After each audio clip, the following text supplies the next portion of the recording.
Assalamualaikum warahmatullahi wabarakatuh.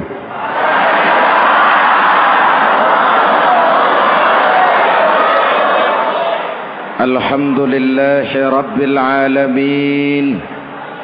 Wassalatu wassalamu ala asyrafil mursalin Sayyidina wa maulana Muhammadin wa ala alihi wa sahbihi ajmain, amma ba'du. Para ulama yang saya muliakan, hadirin hadirat ma'asyiral muslimin yang saya cintai, banyak kita alami perubahan-perubahan yang terjadi, baik perubahan yang menyangkut sosial budaya, lebih-lebih yang menyangkut sosial politik. Yang tidak banyak mengalami perubahan adalah sosial ekonomi.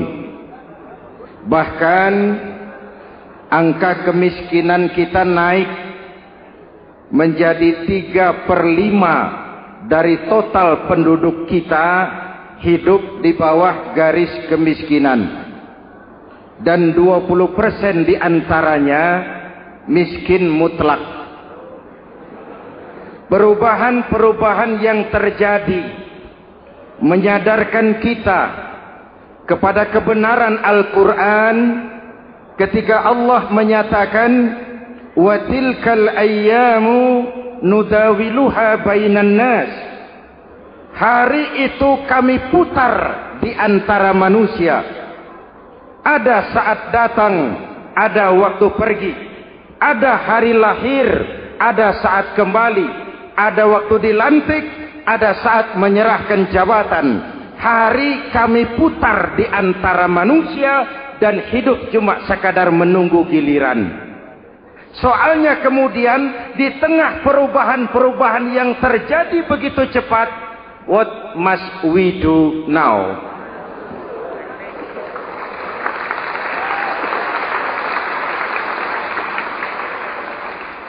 Saya juga nggak ngerti itu. Yang penting kan penampilan. Saudara-saudara kaum muslimin di seluruh tanah air, jadi pemimpin adalah pelayan bagi orang yang dipimpinnya. Okelah, perbaikan ekonomi, pembukaan lapangan kerja baru kita serahkan kepada pemerintah, karena kita percaya mereka orang-orang terpilih belaka yang dipilih dengan kepercayaan akan mampu membawa rakyat keluar dari kesulitan. Amin. Tugas kita sekarang di zaman susah meluruskan akidah. Jangan sampai mbah dukun yang naik ke permukaan. Betul? Islam misinya yang pertama membebaskan manusia dari kemusyrikan. 13 tahun Rasul berjuang di Makkah, menanamkan akidah, meluruskan keyakinan, membentuk iman. 13 tahun membebaskan manusia dari belenggu kemusyrikan.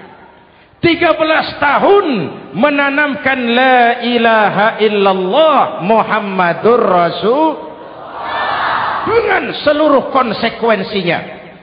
Kalau saya yakin tidak ada Tuhan selain Allah, saya tidak akan minta tolong kecuali hanya kepada Allah. Saya tidak akan pernah takut kecuali hanya kepada Allah. Saya tidak akan menggantungkan hidup kecuali hanya kepada Allah. Saya tidak akan minta rizki kecuali hanya kepada Allah. Saya tidak akan melarikan persoalan kecuali hanya kepada Allah. Kalau konsekuen dengan keyakinan ini, mbah dukun nggak dapat tempat.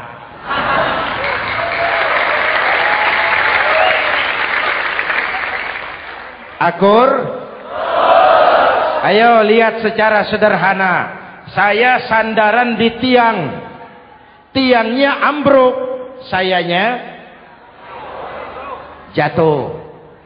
Saya sandaran di tembok, temboknya runtuh, saya juga runtuh.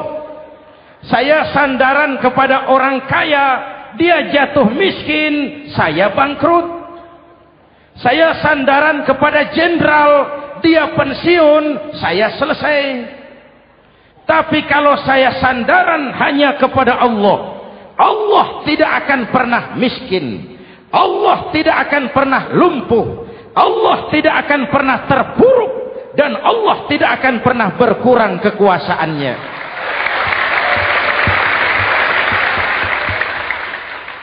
Maka umat Islam, sesulit apapun zaman yang kita hadapi, Allah juga tempat kita bersandar. Jelas?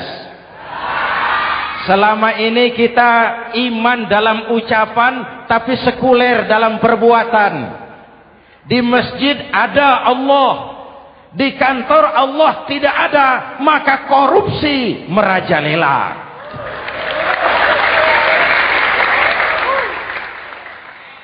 Di masjid ada Allah, di pasar Allah tidak ada, maka timbangan tetap curang. Kita iman dalam ucapan, tapi sekuler dalam perbuatan. Oleh karena itu, sesulit apapun zaman yang kita hadapi, iman jugalah pegangan kita. Allah juga tempat kita bersandar. Boleh zaman berubah, akidah jangan sampai goyah. Karena iman kita hidup, untuk iman kita berjuang, dan dalam iman kita ingin kembali menghadap Allah Subhanahu. Selama ini manusia Indonesia kita lebih banyak diisi otaknya, hati sering kosong, agama dangkal, akidah rapuh, moral rendah. Memang kemudian muncul banyak orang-orang pintar, cuma sayang tidak benar. Indonesia kita bangkrut, Indonesia kita terpuruk, Indonesia kita sakit parah kalau diurus orang yang cuma pintar tapi tidak benar. Kita perlu orang-orang pintar, tapi kita lebih perlu orang benar. Jelas? Kalau cuma pintar tapi tidak benar, itu yang sering saya sampaikan, nanti disuruh ngurus beras malah nimbun beras.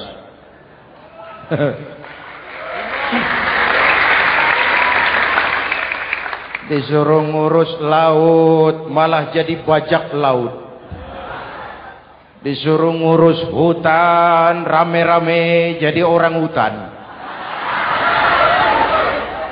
Jutaan hektar hutan Indonesia kita ini merupakan kekayaan sumber daya alam kita yang harus digunakan bagi sebesar-besar kemaslahatan rakyat.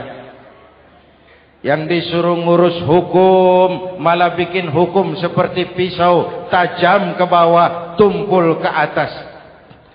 Jangan heran lalu di masyarakat muncul street justice, pengadilan jalanan, sebagai refleksi dari ketidakpuasan melihat sikap hukum yang sangat berpihak. Kalau yang kecil salah, hukum cepat-cepat ditegakkan.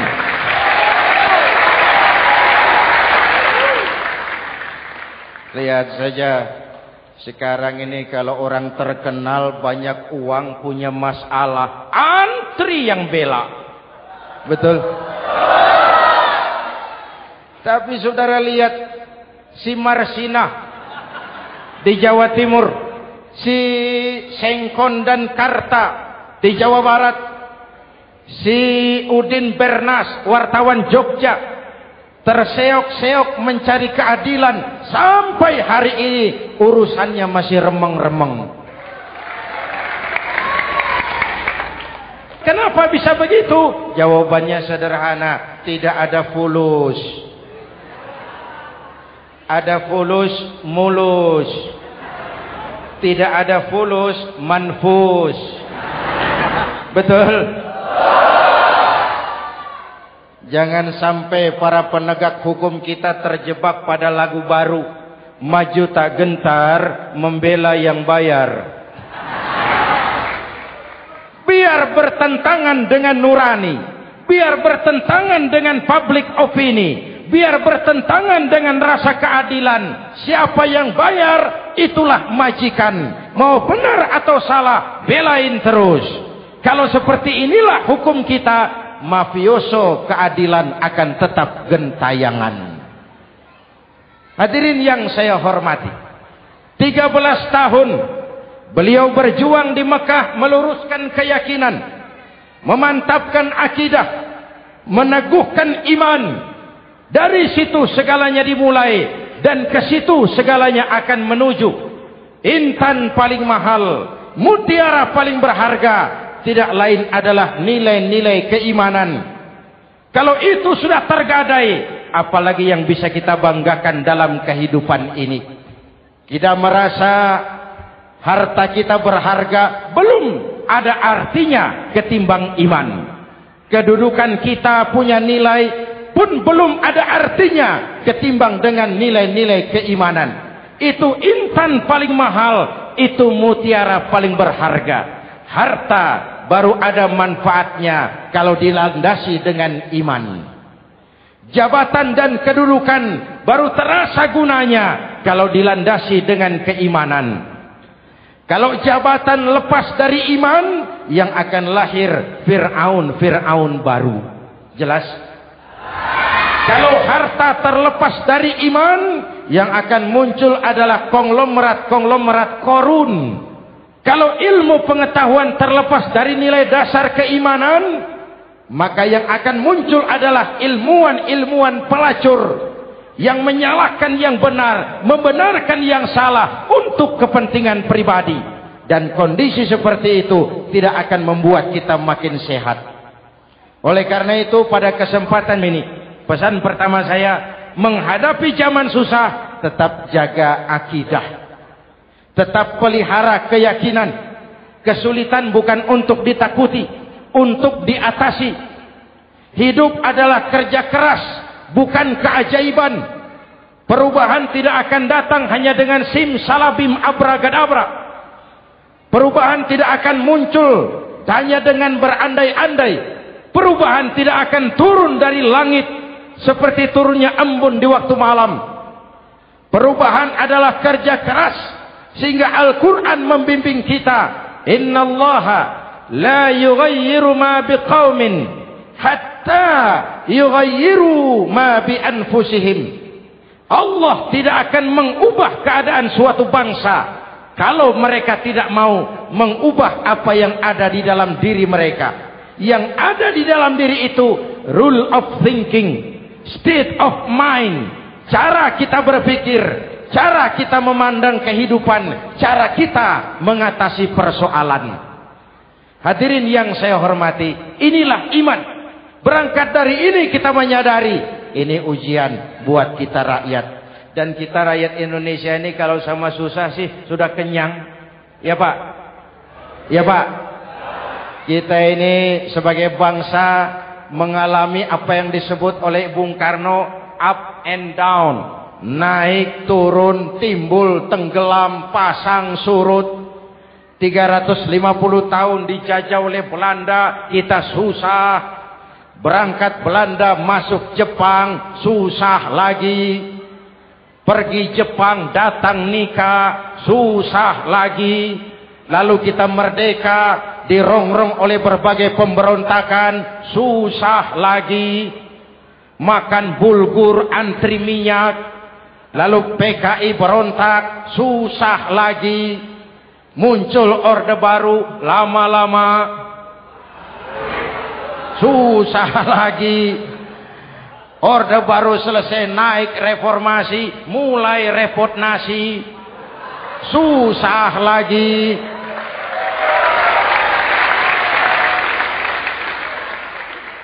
Kalau susah kita ini sudah akrab, sudah intim. Mestinya kalau sudah susah seperti itu, jangan salah sikap menyikapi kesusahan. Jangan sampai kita potong kompas, ambil jalan pintas, terjebak menghalalkan segala cara. Itu tidak akan menguntungkan. Itu tidak akan menyelesaikan. Kalaupun selesai nampaknya penyelesaian sesaat. Dan penyelesaian sesaat bukan penyelesaian yang sebenarnya. Karena itu tetaplah dalam koridor keimanan. Boleh zaman berubah, akidah jangan sampai goyah. Silahkan masa berganti, tapi keyakinan jangan mati.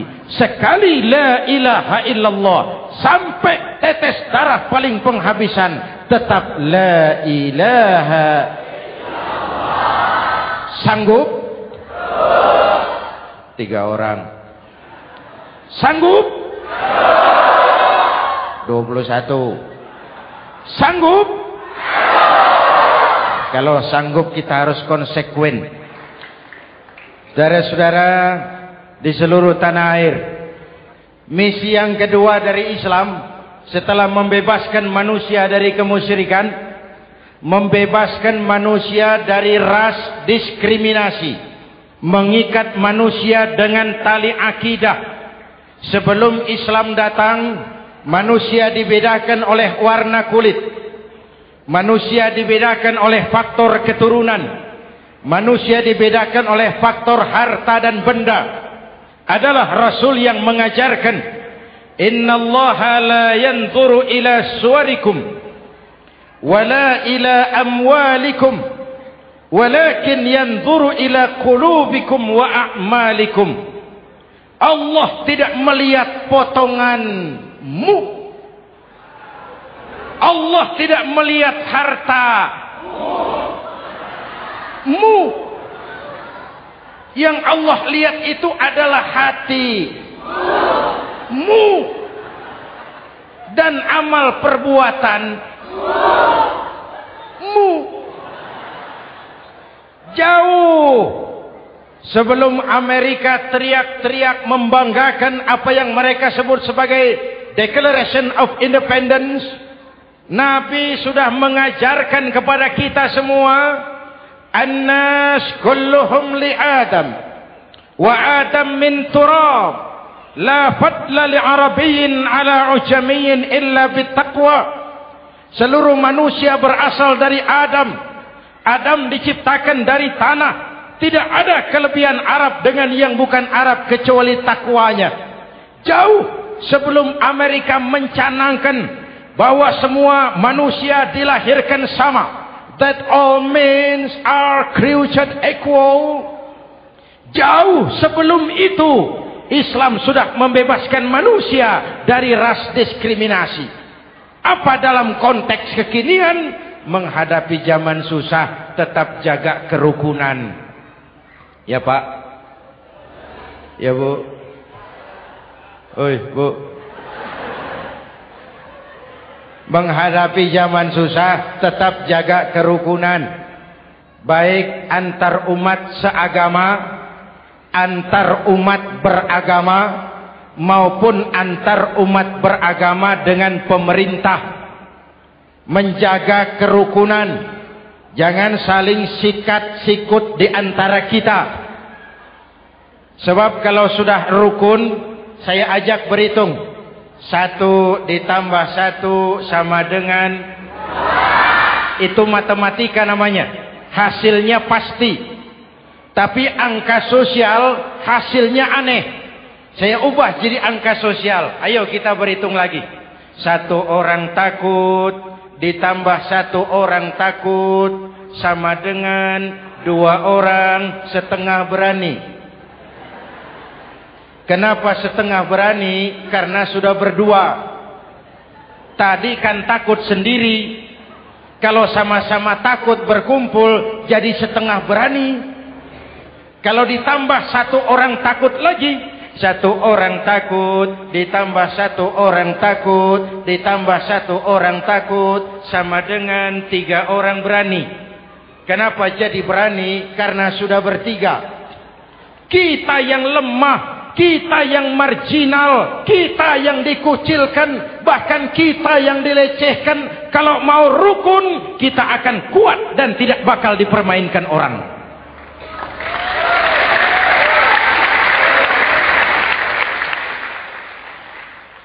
Tapi kalau rukunnya yang satu mau menikam yang lain, saya ajak berhitung lagi.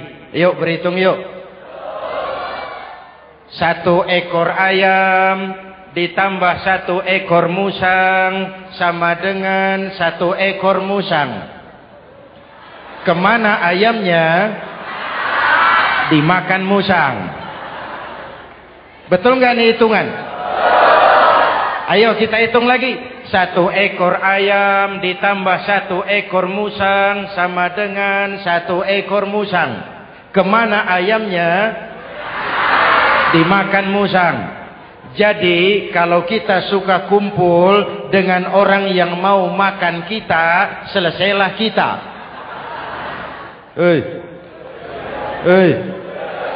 Maka kalau merasa kita ini ayam, yuk kumpul sama-sama ayam, pulang ke kandang ayam. Kalau ada ayam kumpul ke kandang musang, itu namanya ayam minum baygon. Jelas? Menjaga kerukunan.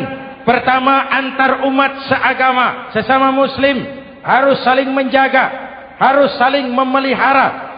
Baik dia muslim yang jadi kapolri, baik dia muslim yang jadi kasat, baik dia muslim yang jadi pengusaha, baik dia muslim yang jadi petani, nelayan, guru, semua komit menjaga semangat kebersamaan, rukun antar umat seagama.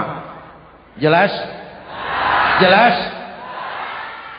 Hadirin yang saya hormati, atas dasar itu saya ingatkan kembali, kita semua ingin persoalan terorisme dilepaskan kaitannya dari agama manapun. Tidak ada kaitannya terorisme dengan Islam, dengan Kristen, dengan Hindu, dengan Buddha. Tidak ada kaitannya terorisme dengan pondok pesantren.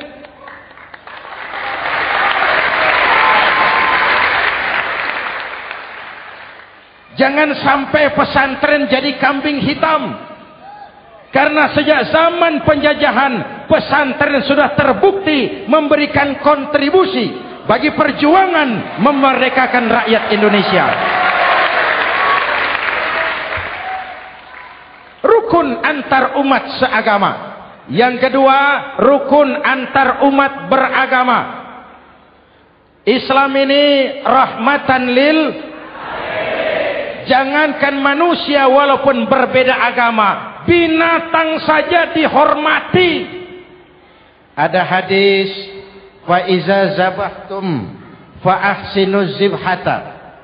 Kalau kamu menyembelih hewan, sembelihlah dengan cara yang terbaik. Jangan menyembelih ayam dengan pisau tumpul. Itu namanya tidak berperi kebinatangan. Yang kecil lagi, saudara buka babul istinja, makruh buang air kecil di tanah yang berlubang. Sebab apa? Pertama, menjaga kesehatan. Siapa tahu di lubang yang saudara buang air kecil itu ada gas beracun. Kalau tidak, melindungi binatang yang ada di dalam lubang. Siapa tahu di lubang yang saudara buang air kecil itu ada semut sedang rapat membahas terorisme. Apa dosanya lalu mati dikencingi? Ini namanya rahmatan lissemut.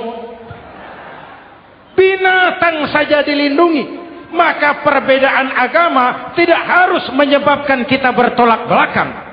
Perbedaan agama bukan alasan untuk saling bermusuhan. Apalagi kita sudah menyadari tentang kemajmukan kita, tentang kebinekaan kita, tentang keragaman kita. Rukun antar umat beragama. Saling menghormati, saling menghargai, tapi tetap dalam batas lakum dinukum. Lalu rukun antar umat beragama dengan pemerintah.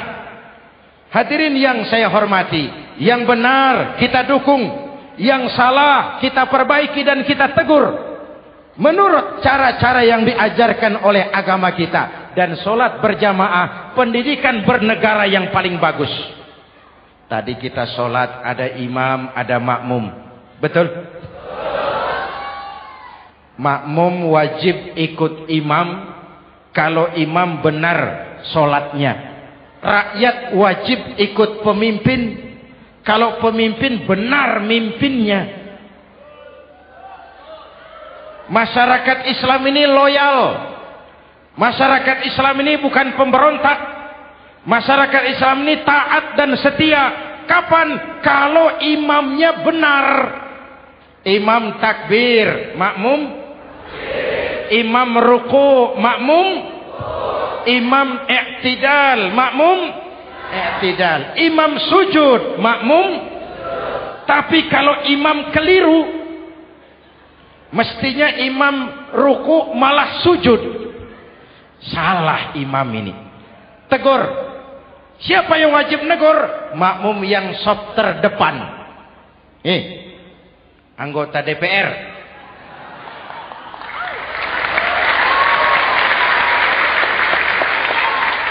Ini wakil-wakil makmum ini. Saf di depan ini. Kalau imam keliru mereka paling tahu. Ngomong. Tegur. Bagaimana negurnya? Ada aturan main. Mestinya ruku, imam sujud. Salah ini imam. Subhanallah. Kan begitu negurnya. Betul? Tidak boleh juga imam keliru, makmum emosi. Main pegang. Weh, makmum salah. Hoi, hoi. Kacau solat. Betul? Anggota dewan ini, saf di depan.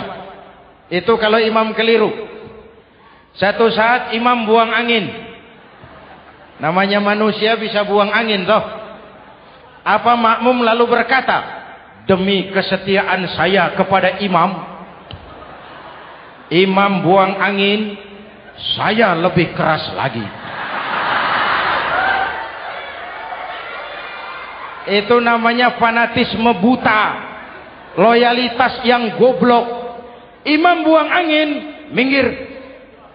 Iyyaka na'budu wa iyyaka nasta'in. Sampai situ imam buang angin, minggir imam. Lalu saf yang di depan maju. Tidak usah bikin solat baru, teruskan pekerjaan imam. Ihdinas siratal mustaqim. Teruskan. Kenapa? Kalau bikin solat baru lagi, nanti buang angin lagi. Bikin lagi solat. Kapan selesainya solat? Kapan selesainya membangun negara ini? Yang penting imam tahu diri, buang angin, minggir.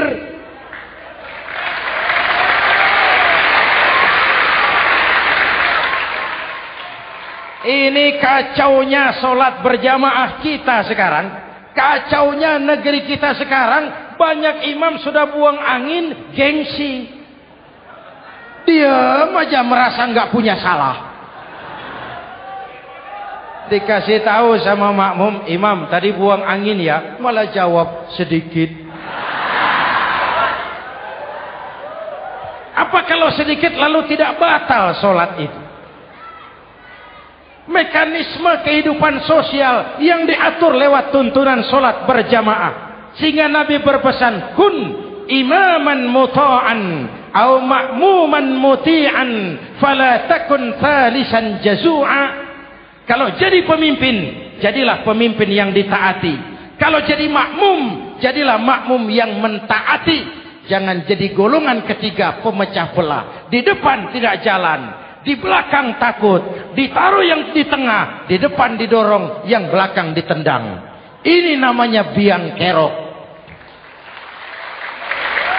Saudara-saudara, dari uraian singkat ini saya ambil beberapa catatan pokok. Pertama, kalau ada intan paling mahal, kalau ada mutiara paling berharga dalam hidup kita, itu tidak lain adalah karena keyakinan. Hidup jadi indah, hidup jadi berharga, hidup jadi berarti kalau didasari atas sebuah keyakinan. Dan keyakinan itu tidak lain adalah nilai iman kita, akidah kita kepada Allah Subhanahu wa taala. Yang kedua, tetap menjaga kerukunan. Sesulit apapun zaman yang kita hadapi, kita tetap harus menjaga semangat kebersamaan. Kita harus tetap menjadi lem perekat yang menjaga keutuhan, baik sebagai bangsa maupun sebagai umat. Perbedaan adalah wajar, harus dihormati, sebagai ciri kehidupan berdemokrasi. Tapi jangan perbedaan menjadi sebab kita bermusuhan, dan jangan perbedaan menyebabkan kita saling berpecah belah. Hormati perbedaan, jangan perbedaan dipandang sebagai permusuhan. Dengan akidah yang kuat dan kebersamaan yang kokoh, ayo kita hadapi kesulitan, kita atasi kesulitan, dan dengan kerja keras untuk menyongsong hari esok yang lebih pasti. Mari kita Fatihah. Semoga Allah memelihara kita bangsa Indonesia ala hadhihi niyyah wa ila hadratin nabi. Al-Fatihah.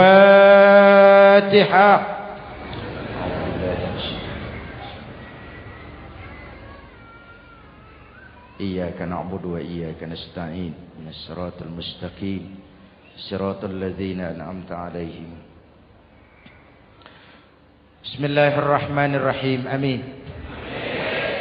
Alhamdulillah Rabbil Alamin. Allahumma salli wa sallim wa barik ala Sayyidina Muhammadin wa ala alihi wa sahbihi ajma'in. Allahumma Rabbana taqabbal minna salatana wa siyamana wa qiyamana wa takhashu'ana wa ta'abbudana wa tammim taksirana ya arhamar rahimin.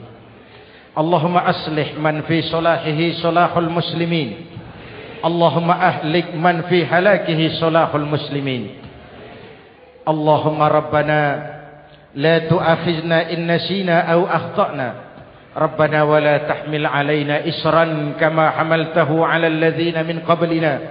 Rabbana wa la tuhammilna ma la taqata lana bih wa'fu 'anna waghfir lana warhamna anta maulana fansurna 'alal qaumil kafirin. Allahumma ij'alna minas su'ada'il maqbulin wa la taj'alna minal ashqiya'il mardudin. Afdalu ma qultuhu ana wan nabiyyuna min qabli. La ilaha illallah.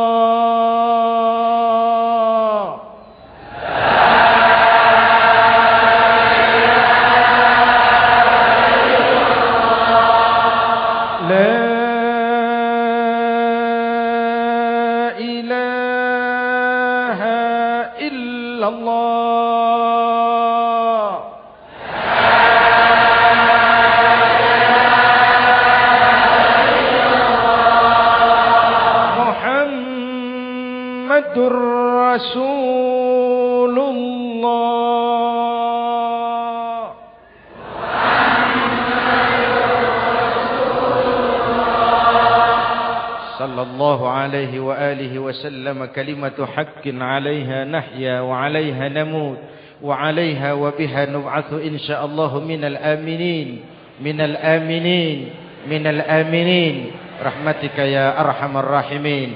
صلى الله على سيدنا محمد وعلى آله وصحبه أجمعين. أنا ربك رب العزة عما يصفون. سلام على المرسلين والحمد لله رب العالمين. Jumpa lagi di lain kesempatan insyaallah. Wassalamualaikum warahmatullahi wabarakatuh.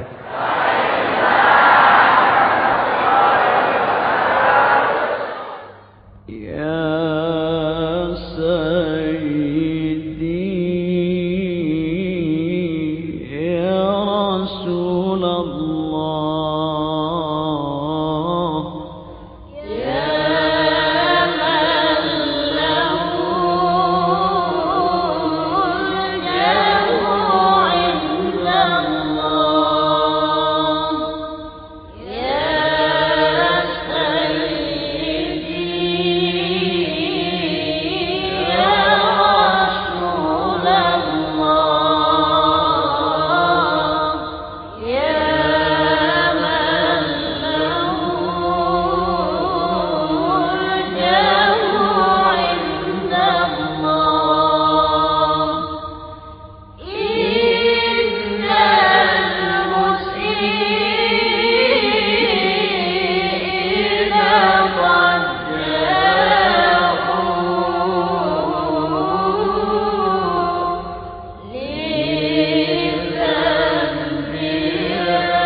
صلاة الله والسلام على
صلاة الله على طه، صلاة الله على المصطفى، صلاة الله والسلام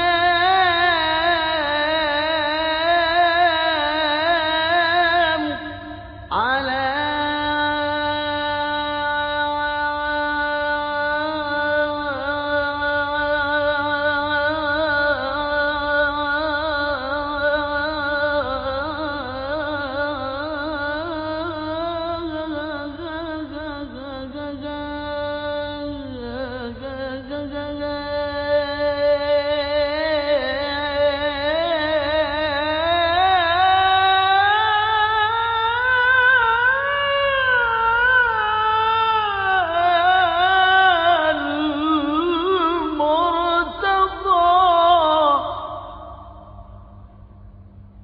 صلاة الله والسلام